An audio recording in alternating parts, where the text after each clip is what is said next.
তো কেমন আছেন সবাই? আজকের ভিডিওতে আমি আপনাদেরকে ধুলো পড়া দিয়ে শরীর বন্দনা করার একটি গুরুমুখী মন্ত্র দেব।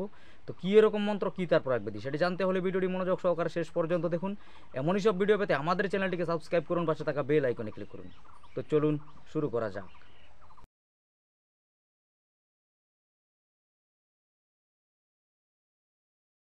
দেখুন, কথা হচ্ছে এই ধুলো পড়া দিয়ে আপনি শরীর বন্দনা কেন করবেন? আপনি ধরুন কোনো জায়গায় যাবেন, আপনার ওই জায়গায় গেলে ভয় আছে যে কোনো লোক আপনার শরীরে কোনো কিছু ছিটিয়ে দিতে পারে, বা কোনো ভূত প্রেত আপনাকে ক্ষতি করে দিতে পারে, বা কোনো গুণিনতান্ত্রিক আপনাকে কোনো কিছু করে দিতে পারে। এই শরীর বন্দনা করার পর আপনার দূর থেকে কোনো লোক আপনার কোনো ক্ষতি করতে পারবে না।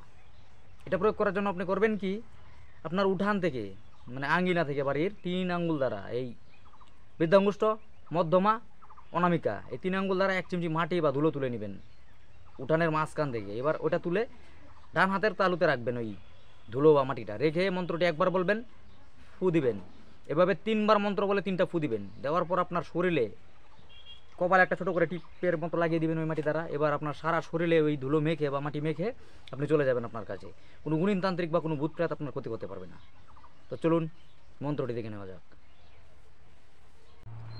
কাউরের কামাক্ষা মাথা দিল মরে সারা, সেই মায়ের দুহাই দিয়ে এই দোলা পড়া, ফুক দিয়ে বুকে মুখে, পিঠে আর শিরে, গত্থেলিঙ্গে হাতে পায়ে আর নবদারে, অদর উদর আশেপাশে ছড়াইয়া দেই, জয় চণ্ডী দাস চলে জয় সঙ্গে লইয়া, কার বাপে রুখে মরে কার বুকের পাটা, 64 যোগিনী সাথে হারির জি চণ্ডিকা।